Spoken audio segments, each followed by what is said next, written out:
ሰላም ጤና ይስጥልን የተከበራችሁ የቻናላችን ተከታታዮች፣ መካከለኛው ምስራቅን በተመለከተ አዳዲስ ሰበር መረጃዎች ዓለምን እያዳረሱ ነው።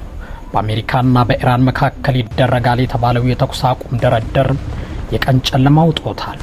የኢራኑ የጦር መሪ ገና በአሜሪካና በእስራኤል ላይ የሚሳኤል ዶፍ እናዘንባለን፣ የሲኦል በሮችንም እንከፍታለን ሲሉ ዝተዋል። የአሜሪካው ፕሬዝዳንት ዶናልድ ጄ ትራምፕ ደግሞም ከኢራን ጋር ምንም አይነት ድርድር የለንም ሲሉ ተናግረዋል። ምክንያቱም አሉ ትራምፕ ዋና ዋና የሀገሪቱን ቁልፍ ባለስልጣናት ወደ አፈርነት ከቀየርን በኋላም ኢራንን በእጃችን ለማስገባት የኩባያ ውሃ የመጠጣት ያህል የሰከንዶች ሽርፍራፊ አንወስድም ሲሉም ዓለምን አስደምመዋል። በሌላ በኩል አውሮፓውያን ሀገር የሆኑት ጀርመንና ፈረንሳይ ከግሪክ ጋር በመሆን ጦርነቱን በከፊል እንደሚቀላቀሉ ገልጸዋል። ምክንያቱን አትጠይቁን አሉ ጀርመንና ፈረንሳይ። የግዛት ወሰናችን በኢራን ድሮኖች አረር ተሸካሚ ሚሳኤሎች መደፈር ከጀመሩ ሰነባብተዋል ሲሉም አስጠንቅቀዋል። የኢራን ጥቃት በተጠናከረበት በዚህ ወቅት እስራኤል ወደ ሊባኖስ የምታደርገውን ዘመቻም አጠናክራ ቀጥላለች።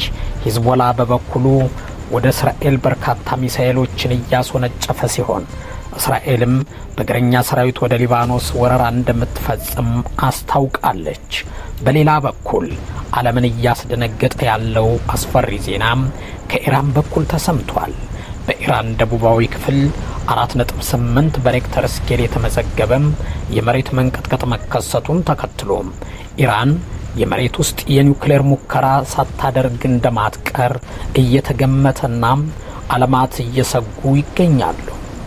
ይሁን እንጂ የእስራኤልና የአሜሪካ ክንድ እየደቆሳት የምትገኘው ኢራን እስካሁን በውል የታወቁ 780 ዜጎችን በጦርነት ገብሬያለሁ ስትል በይፋ ተናግራለች። የተከበራችሁ ተከታታዮች አጫጭር ዜናዎችን በዚህ ቋጭተናል። ሰላም ለሰው ልጆች ሁሉ ተመኘን።